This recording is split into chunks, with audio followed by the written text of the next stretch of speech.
Welcome back to Houston Life. Today we're highlighting the efforts of AARP to advocate for men in their roles as fathers and caregivers while aiming to help improve their mental health and also building community. Joining us with more on the resources they provide, including a free upcoming conference, Eddie Oram and Jennifer Wandry with AARP Texas. Welcome to you both. We were just chatting during the break.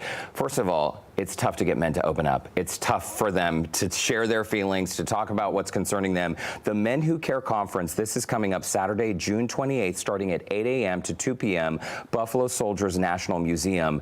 Let's talk about male caregivers, just males in general. We need support too. Eddie, certainly. This is one of the reasons why you're doing this. Certainly. In fact, let me back up a little bit and say that I am currently a caregiver.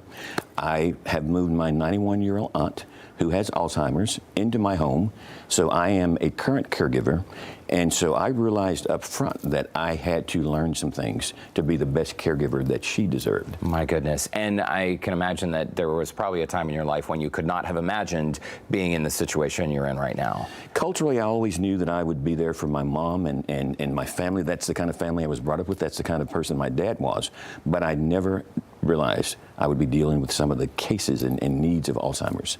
And research is coming every day, and it's different. So everything is new. I could not imagine that.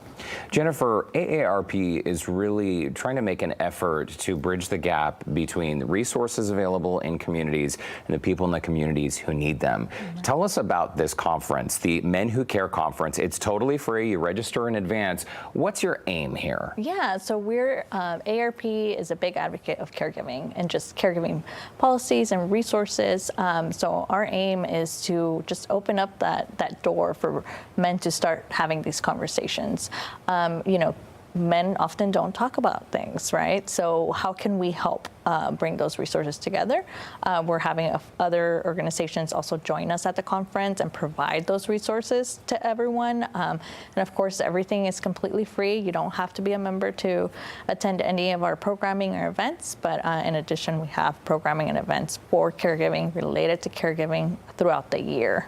And I think that's key, that you do not have to be a member. This is something that is open to the community.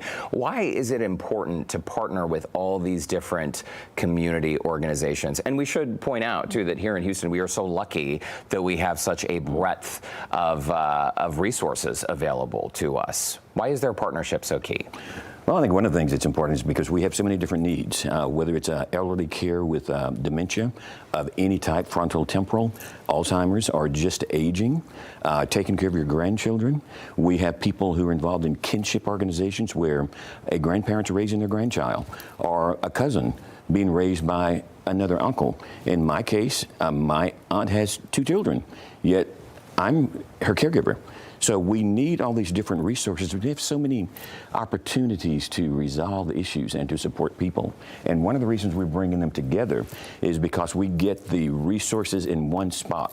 So I'm pleased that Jennifer and AARP is actually supporting this effort. Oftentimes, caregivers are so busy giving and taking care of others, we forget to take care of ourselves. And part of this conference, as I understand, is about men taking care of their own mental health, their physical health, what kinds of things. Can you break it down for us?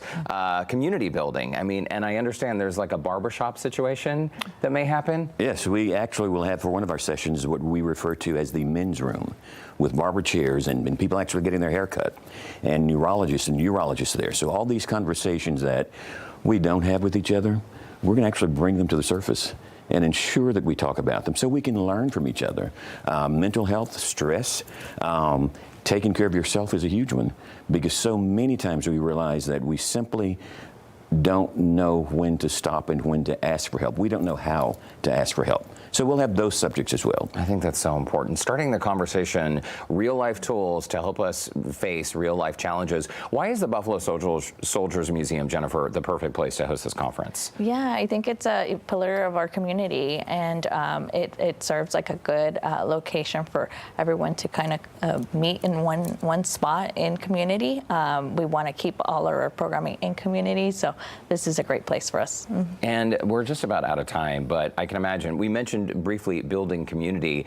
Isn't it just so true that when you're going through something and you find out that maybe the person sitting next to you is going through the same thing, that is such a powerful thing. That's true. In fact, this began a lot from support groups where we realized the value of simply talking with each other. I have a couple of men that I only know by telephone because they were referred to me because they needed someone to talk with, because they were taking care of their wives, their spouses. And you have some diseases that we just didn't know about. And learning that you've had experiences and this happened to you and you chose this as a solution could also benefit me. So we intend to not just have an event, but a celebration of brotherhood. And we want to make sure that women are invited as well. Because what we've learned is that even though I might have a different style from Jennifer, if we are co-partnering for care for a loved one, we need to know how we care so we can care better together. I think that's excellent. I'm glad you made that point. Eddie Orem, Jennifer Wandry, thanks so much for stopping by Houston Life. And thanks to you and AARP Texas for organizing this. The info is on your screen right there. Saturday, June 28th, starting at 8 a.m. at the Buffalo Soldiers National Museum there. Free event, aarp.org/Houston. You can scan the QR code to register. You can also learn more online at aarp.org/Houston, or you can call 888-687-2277. And we will be right back with more Houston Life. Don't go away.